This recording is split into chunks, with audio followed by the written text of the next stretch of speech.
Приветствую, друзья! С вами Искандер Бариев. 18 мая в Украине и в мире президент Украины зарегистрировал долгожданный проект закона о коренных народах Украины. Результаты мониторинга водных ресурсов Крыма по данным спутниковой съемки.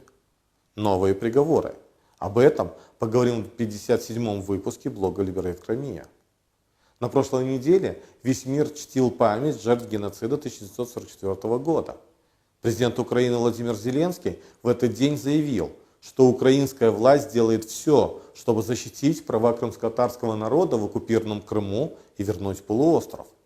Президентом Украины был внесен в Верховную Раду проект закона о коренных народах Украины номер 5506 как неотложный. На мой взгляд, законопроект получился неплохой. Международным стандартам он не противоречит. Вызовов в сторону прав коренных народов или интересов общества не содержит, чьих-то необоснованных желаний не отражает. Необходимость существования такого закона следует из положений пункта 3 части 1 статьи 92 Конституции Украины, согласно которому права коренных народов и национальных меньшинств должны определяться исключительно законами Украины. А теперь поподробнее. В проекте закона дается дефиниция.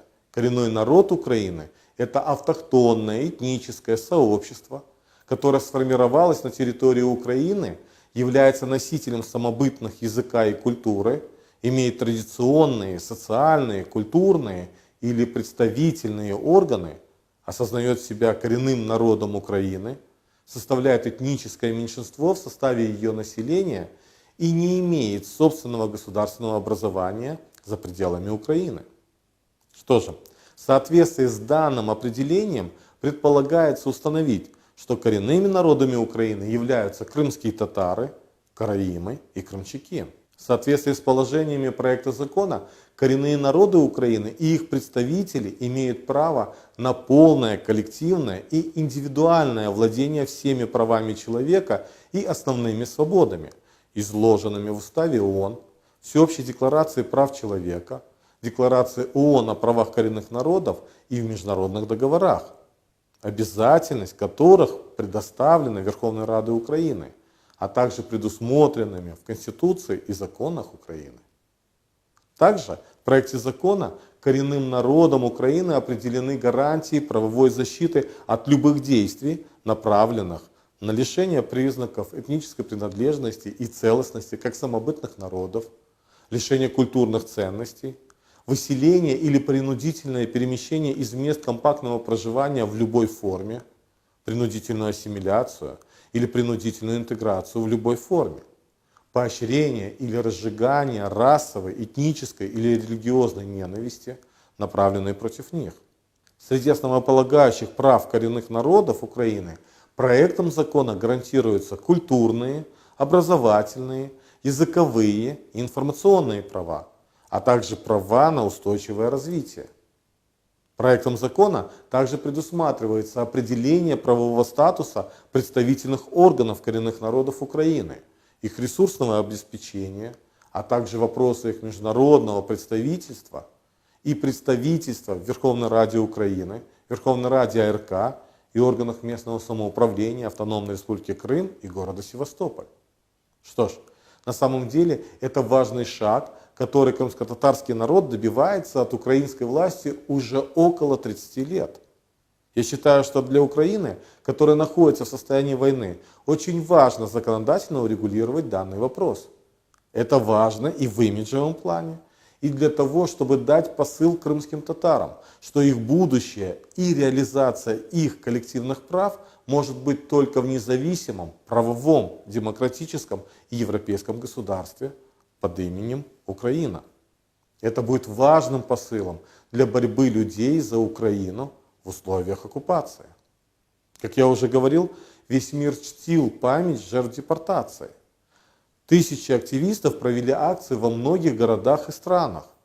Наши международные партнеры поднимали крымско-татарский флаг, делали различные заявления, но выделилась Португалия. Так, в четверг, 20 мая, Португалия заблокировала упоминание годовщины депортации в заявлении по Крыму от ЕС в ОБСЕ. На самом деле, такие действия являются наглядным примером того, что нужно системно работать над международной адвокацией. В то время, когда мы должны объединять наши усилия, кто-то совершает необдуманные действия. И это понятно, ведь наш враг не спит. А ведь сейчас действительно история повторяется. Коренной народ целенаправленно выдавливают за пределы полуострова как нелояльное к России население. И дабы не допустить такую же страшную ситуацию, нам нужно продемонстрировать единство, четкую и твердую позицию.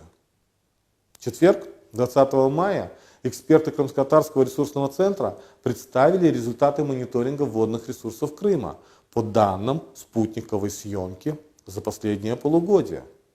Наблюдается сокращение площади водного зеркала для всех крупных водоемов Крымского полуострова. Эксперты выявили сокращение водного зеркала почти всех водных объектов в среднем на 33%. Кроме того, в 6 водохранилищах площадь водного зеркала сократилась более чем на 40%. Это Фронтовое, Партизанское, Симферопольское, Загорское, Тайганское, Межгорское водохранилище. Несмотря на то, что в Крыму катастрофически не хватает воды, оккупационная власть продолжает заявлять, что ожидает миллионный курортный сезон. Продолжается милитаризация Крыма, завозят военную технику и солдат. Крым активно заселяется гражданами Российской Федерации. К чему это может привести? Но данными исследованиями мы в первую очередь стараемся предупредить международное сообщество и общественность о том, что в Крыму может произойти гуманитарная катастрофа. И о новых приговорах. В пятницу, 21 мая, Красногвардейский районный суд оштрафовал мать фигуранта красногвардейского дела Хизбут-Тахрир Арсена Абхаирова на 10 тысяч рублей из-за одиночного пикета в поддержку сына. Да, 10 тысяч за поддержку сына. Также в пятницу 21 мая Верховный суд оккупированного Крыма огласил приговор политзаключенному Ивану Яцкину, которого обвиняют в якобы государственной измене в форме шпионажа. Оккупанты назначили ему 11 лет колонии строгого режима с ограничением в 1 год. 11 лет за неудобную позицию. Боритесь за Крым, боритесь за Украину. Проявляйте солидарность и ставьте лайки.